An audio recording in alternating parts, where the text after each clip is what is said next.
कृष्णा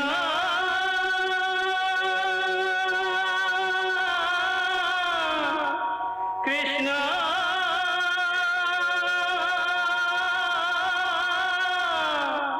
हरे कृष्णा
हे मायावी राक्षस, अतिशीघ्र प्रकट हो, प्रकट हो, प्रकट हो।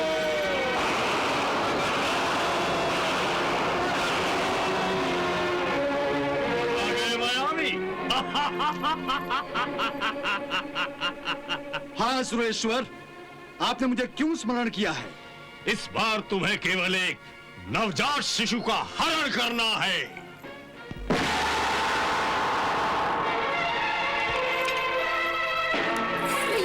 भैया, भाभी, भैया उठो, कोई राक्षस प्रद्युम्न को लेकर उड़ा जा रहा है।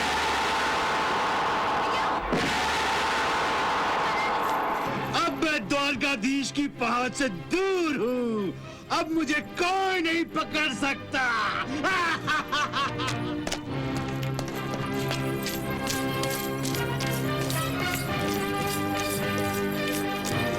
रुक जाओ केशव, ये छोटा सा काम मुझे करने दो केशव।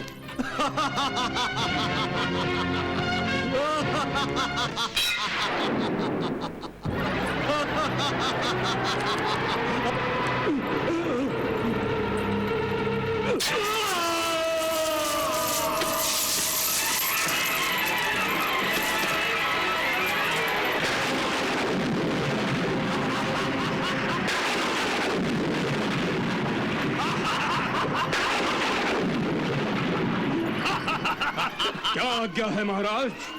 प्रलयासुर, तुम द्वारिका जाओ और वासुदेव कृष्ण के पुत्र का हरण कर मेरे पास आओ। जो आज्ञा सुरेश्वर।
प्रद्युम्न,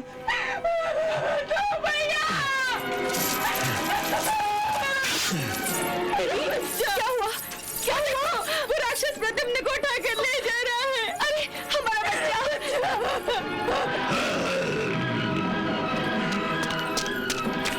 दीदी, दीदी, ये क्या हो गया? जामुंडी, जामुंडी देखो, राक्षस मेरे बच्चे को लेकर जा रहा है। द्वारकाधीश, दीदी।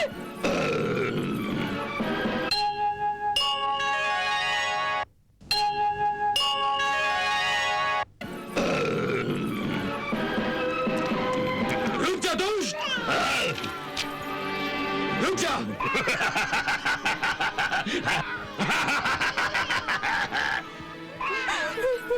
भैया, मेरा बच्चा। भैया, हट जाओ मेरे रास्ते से, वरना मेरे पैरों के नीचे आ गए तो धरती में धंस जाओगे, धरती में। अरे दुष्ट दानव, छोड़ दे मेरे प्रद्युम्न को, छोड़ दे, वरना मैं तुझे जीवित नहीं छोड़ूंगा। तेरी भलाई इसी में है, तू रुक जा। तू मुझे रोकेगा? हाँ, मैं रोकूंगा तुझे, मैं। रुक जा दुष्ट, रुक जा, मुझे क्रोध मत दिला। यदि मुझे क्रोध आ गया तो तेरा जीवन संकट में आ जाएगा। अरे मूर्ख मानव, तू इस दानव को मृत्यु से डराता है? मृत्यु तो मेरी दासी है, दासी। अरे दुष्ट घमंडी दानव, लगता है तुझे अपने बल पर बहुत घमंड है। हाँ, मैं तुझे आखिरी चेतावनी दे रहा हूं, मेरा बच्चा मेरे हवाले कर दे। बच्चा तो मैं तुझे नहीं दूंगा। यदि तुझ में साहस है तो आकर बच्चा छीन ले। लगता है तू ऐसे नहीं मानेगा, तुझे मजा चखाना ही होगा। ओ, अरे तू क्या मुझे मजा चखाएगा? मैं तुझे ही मिटा देता हूँ।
दीदी, दीदी देखो, अब पे प्रद्युम्न बच गया। सब ठीक हो जाएगा दीदी, देखो सब ठीक हो गया है। दीदी सब ठीक हो गया, देखो दीदी, दीदी अपना प्रद्युम्न बच गया। दीदी, दीदी होश में आओ।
असंभव असंभव असंभव! ये तुम क्या कह रही हो मायावती? उन ग्वालों ने मेरे दूसरे मायावी राक्षस का भी नाश कर दिया। मैं उन्हें जिंदा नहीं छोड़ूंगा। हा,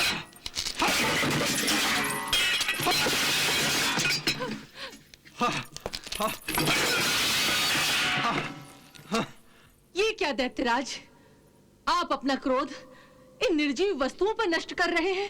तो क्या करूं मायावती? मेरे क्रोध का ज्वालामुखी फटा जा रहा है।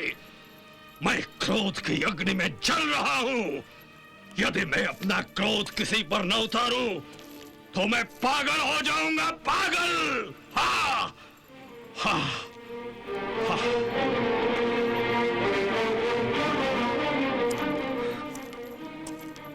उन ग्वाले शत्रुओं ने मेरे दो मायावी राक्षसों का नाश कर दिया। हाँ, नाश कर दिया। हमसे बहुत बड़ी भूल हो गई है नाथ। हमने कृष्ण जैसे शत्रु को इतना तुच्छ समझ लिया था कि उसके सीने से उसका कलेजा निकाल लाने के लिए अपने दो साधारण राक्षसों को दांव पर लगा दिया था। मायावती, वो साधारण राक्षस नहीं थे, वो मेरे सबसे शक्तिमान और मायावी राक्षस थे, जिन्हें शत्रुओं ने चींटियों की भांति मसल डाला। मायावती, नाथ, आप समझने की कोशिश कीजिए कि आपका सबसे शक्तिशाली, विशाल और विराट राक्षस भी कृष्ण की बराबरी नहीं कर सकता। पर क्यों मायावती? इसलिए कि आपके सारे राक्षस आपके दास हैं और दास कभी स्वामी की बराबरी नहीं कर सकता। अर्थात ये कि अपना पुत्र खोने से जो घाव आपके हृदय पर लगा है, जिससे आप बुरी तरह तड़प रहे हैं, वो तड़प और तड़पन की वो शक्ति किसी भी दास राक्षस में नहीं आ सकती, चाहे वो कितना ही शक्तिमान क्यों ना हो। पुत्र वियोग के इस घाव के कारण आपके क्रोध को अनंत शक्ति प्राप्त हुई है और आप हैं नाथ कि इस शक्ति को इन निर्जीव वस्तुओं पे नष्ट किए दे रहे हो। मैं क्या करता मायावती? मायावी और प्रलयासुर की हत्या कर उन ग्वालों ने मेरे क्रोध के अग्निकुंड में घी छिड़कने का काम किया है, जिससे मेरा क्रोध और भी बढ़ गया है। अर्थात आपकी शक्ति और भी बढ़ गई है। इस शक्ति का दुरुपयोग मत कीजिए, अपने क्रोध को सही दिशा दीजिए। इस राजमहल से बाहर निकलिए महाराज, क्योंकि बुद्धिमान शत्रु स्वयं चलकर चरणों में नहीं आते। सांप को मारने के लिए उसके बिल में हाथ डालना पड़ता है। तुम ठीक कह रही हो मायावती। आज तुमने मेरे क्रोध को सही दिशा दी है। कृष्ण जैसे मायावी शत्रु का सामना मेरे मायावी दानव नहीं कर सकते। अब मैं स्वयं शत्रु के राजमहल में घुसकर उसके पुत्र का हरण करूंगा और तुम्हारे सामने ग्वालों के कुलदीपक को बुझा दूंगा। हाँ!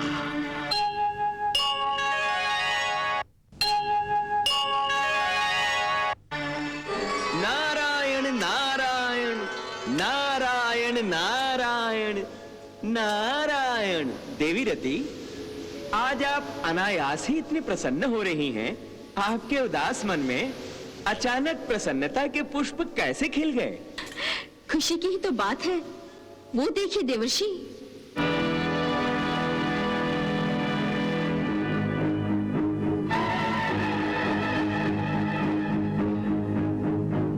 देख रहे हैं ना उस शंबरासुर को?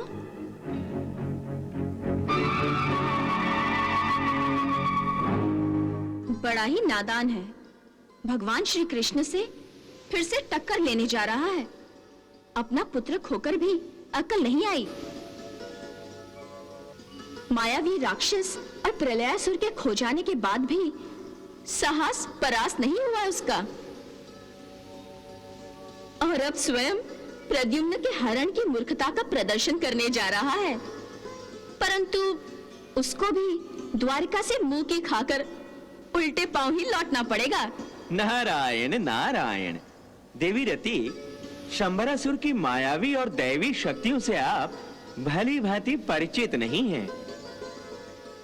सैकड़ों राक्षसों और दानवों की मृत्यु के पश्चात ऐसे भयंकर राक्षस का जन्म होता है। आप उसकी मायावी शक्तियों को कम न समझे। ऐसी मायावी शक्तियां तो मायावी राक्षस और प्रलयासुर के पास भी थी मुनिवर। उनका अंत तो आप देख ही चुके हैं, कैसे चींटियों की भांति कुचल और मसल दिए गए हैं। नारायण, इसलिए कि उन दोनों के पास दिव्यास्त्र की वो शक्ति नहीं थी जो असुर राज शंबरासुर के पास है। दिव्यास्त्र? शंबरासुर के पास दिव्यास्त्र की शक्ति है? कहां से मिली ये शक्ति? कैसे प्राप्त हुआ ये अस्त्र? किसने दिया ये वरदान? नारायण नारायण, बताता हूँ देवी, बताता हूँ। आप व्याकुल होकर एक प्रश्न में कई प्रश्न पूछ रही हैं। जल्दी बताइए मुनिवर, जल्दी बताइए। वो अस्त्र है मुग्दर। मुग्दर? हाँ देवी, मुग्दर, जो युद्ध भूमि में अपने शत्रुओं पर काल दंड की भांति प्रहार करता है।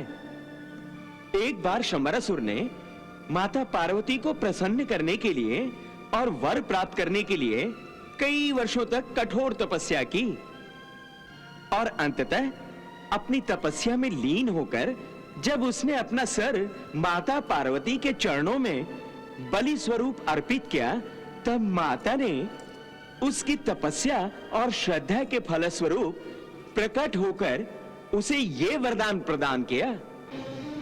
माते, प्रकट हो माते, प्रकट हो।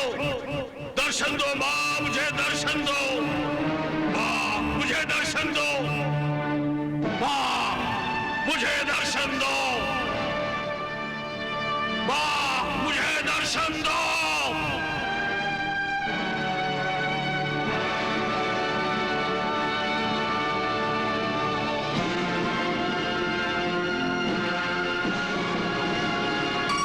रुको वत्स, रुक जाओ। प्रणाम माते। आयुष्मान भव। माते, यदि आप मुझे आयुष्मान होने का आशीर्वाद दे ही रही हैं, तो मुझे ऐसा वरदान भी दीजिए कि जिससे मैं जब तक जीऊं सर्वशक्तिमान होकर जीऊं। दुर्बल होकर यदि लंबी आयु पा भी जाऊं तो उसका क्या लाभ? मांगो वत्स, तुम वरदान में क्या चाहते हो? कौन सी शक्ति चाहते हो? माते, यदि आप मुझे मेरी इच्छा अनुसार ही वरदान दे रही हैं, तो मुझे वो मुग्दर दीजिए जिसके प्रयोग से दानवों के युद्ध में आपने शुंभ और निशुंभ का वध किया था। ओह, तो तुम कालदंड का वरदान चाहते हो? ठीक है वत्स, मैं तुम्हें तुम्हारी इच्छा अनुसार अपना मुग्दर प्रदान करती हूँ।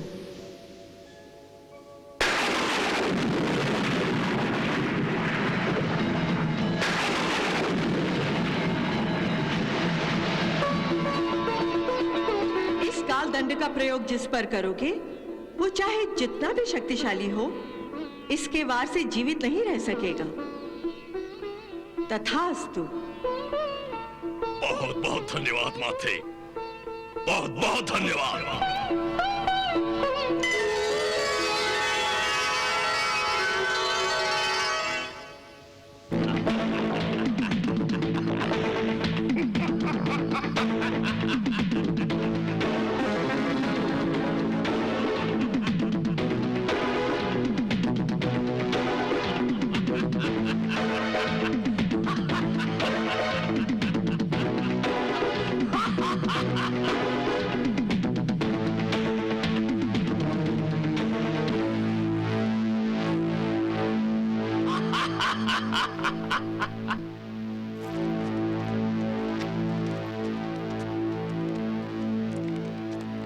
शायद उसे मेरी माया के बारे में मालूम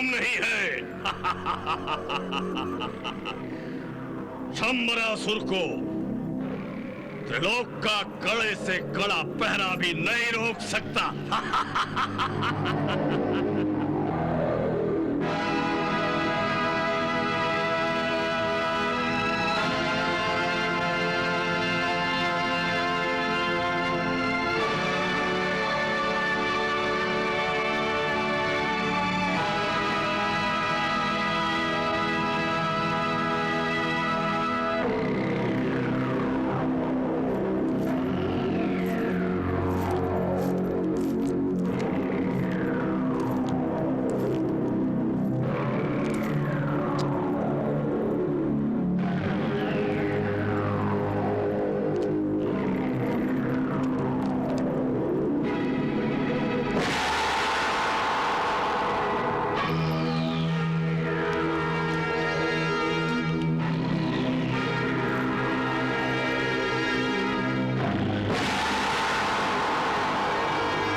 अली अली मेरा राजा। अरे राजकुमार, अब तो सो जाओ। हमारा राजकुमार इस तरह से नहीं सोएगा। अच्छा, तो फिर ये किस तरह से सोएंगे? इसे तो वासुदेव की मुरली सुन के सो जाने की आदत है। हाँ, परंतु वासुदेव इस समय कहाँ मुरली बजा रहे हैं? वासुदेव इस समय मुरली नहीं बजा रहे हैं तो क्या हुआ? किंतु प्रद्युम्न की माएं लोरी गाकर तो इसे सुला सकती हैं। हाँ दीदी, पहले आप शुरू कीजिए। मैं? हाँ दीदी। हाँ दीदी, हाँ।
अब जाके राजकुमार सोए हैं।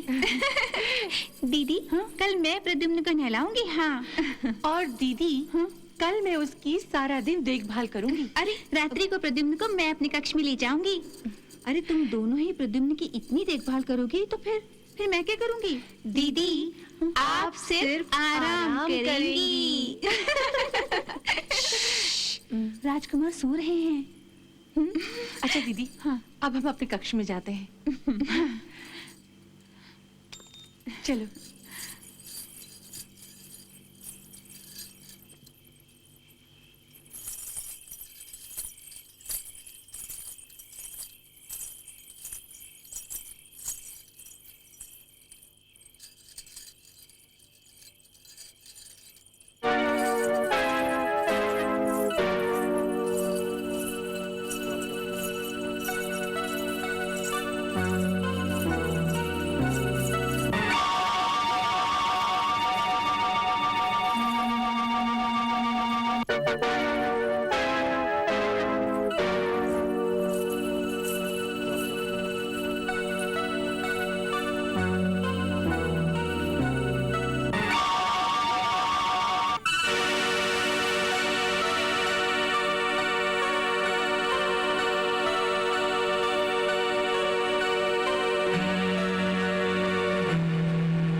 जी महारानी।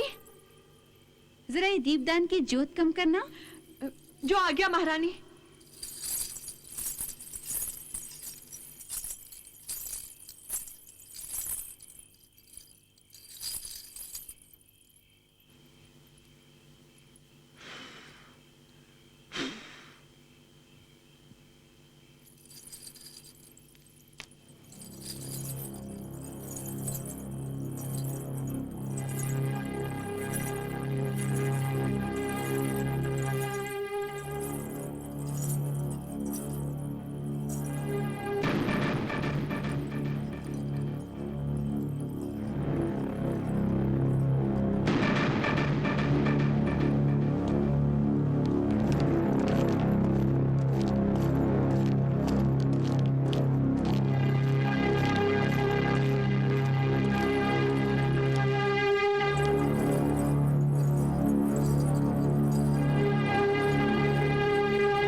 जी, सब कुशल तो है? जी स्वामी।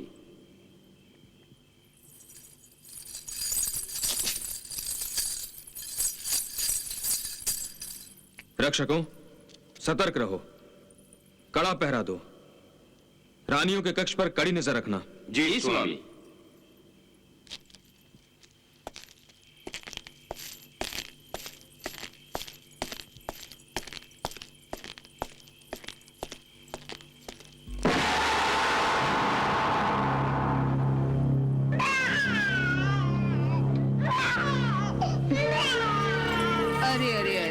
अरे मेरा बेटा, सो जा, सो जा मेरा राजा बेटा, सो जा। क्या हुआ?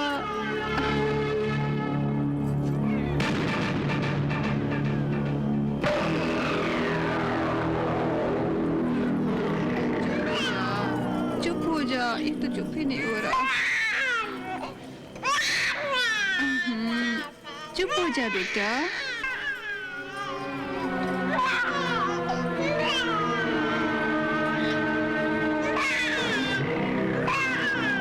दीदी। अरे सत्यभामा, अरे अंदर आओ ना, वहां क्यों खड़ी हो? अरे आओ ना। ये देखो, देखो तुम्हारा लाडला प्रद्युम्न सोने का नाम ही नहीं ले रहा है। मुझे तो लगता है कदाचित इसे तुम्हारे पास ही सोना है।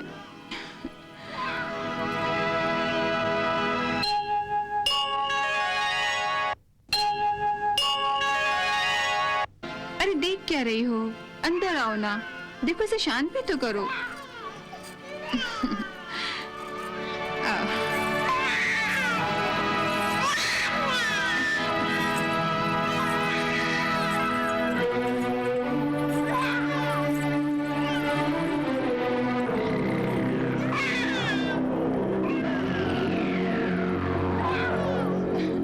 अरे देख क्या रही है, इसे शांत भी तो करो। उठा इसको गोदी में।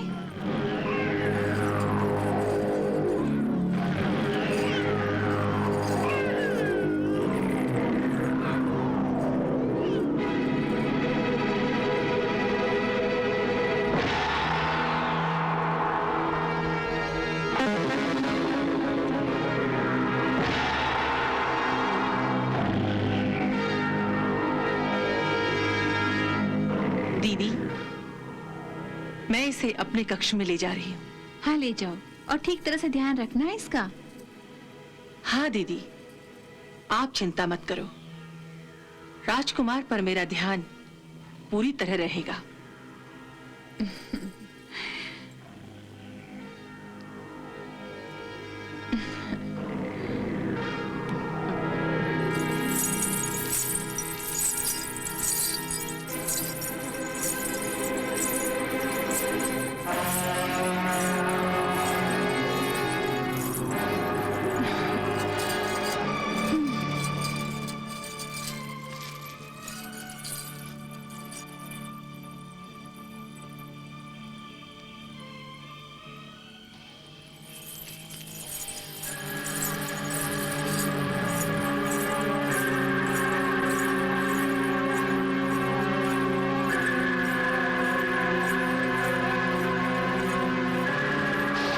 सत्यभामा,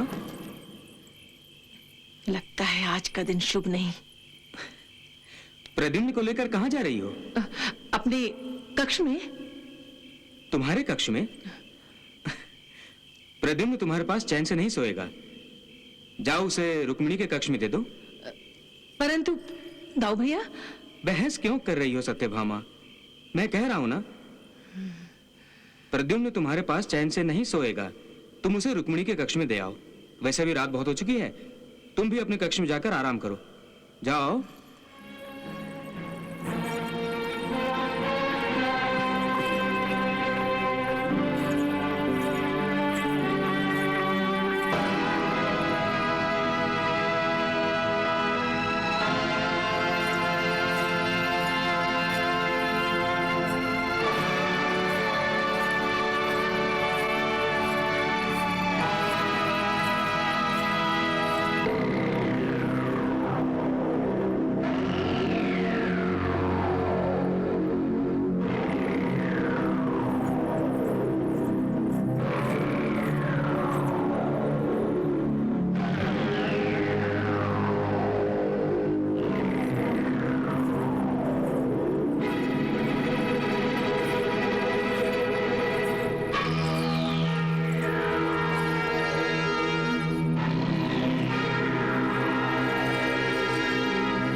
अरे, ये तो प्रद्युम्न की आवाज लगती है। वो रो रहा है और दीदी सो रही है। नहीं नहीं,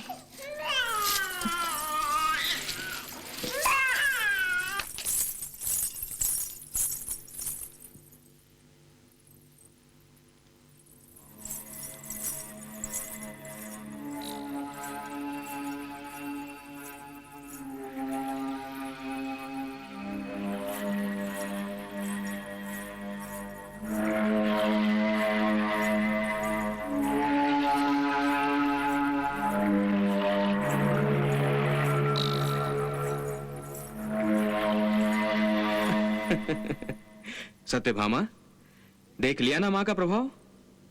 बच्चा अपनी माँ के पास जाते ही शांत हो गया ना?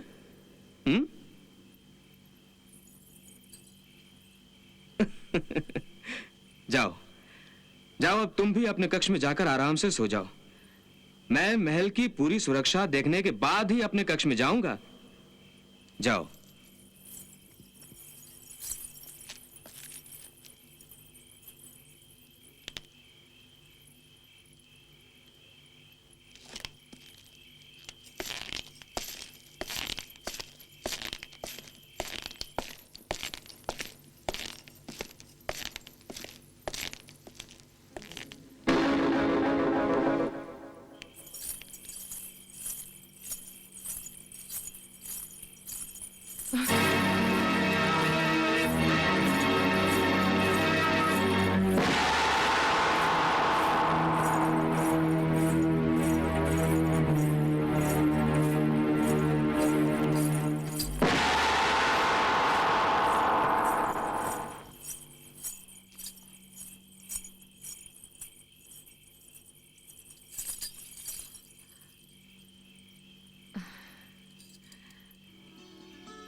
मैं भी कितनी पागल हूं।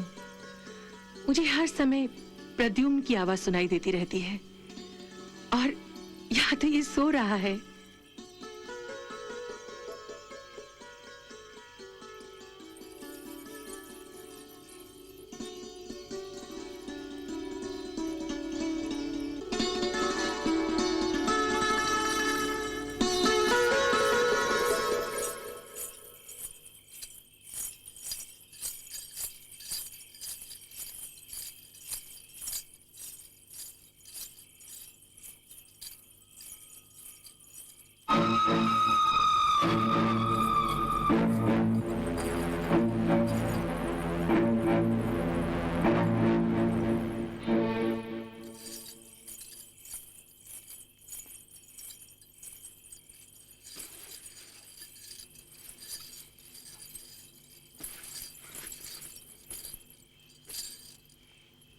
अब मैं अपने कक्ष में जा रहा हूं। अगर किसी भी प्रकार का खतरा नजर आए तो मुझे तुरंत सूचना देना। जो आज्ञा।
हे बालक, अब कुछ ही पलों बाद तुम्हारा पिता वासुदेव कृष्ण और तुम्हारी माता रुक्मिणी दोनों रोएंगे।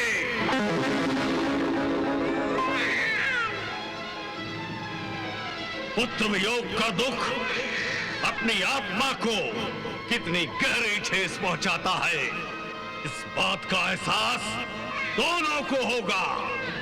आज के बाद वो दोनों जीवन भर तुम्हारी याद में आंसू बहाते रहेंगे।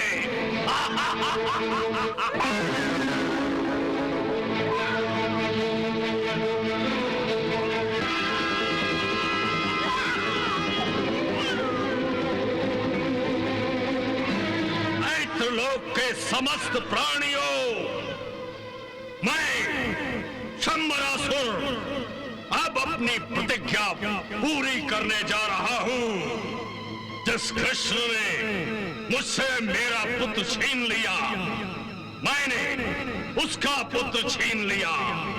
कृष्ण ने मेरे पुत्र का वध किया, अब मैं उसके पुत्र का वध करने जा रहा हूं।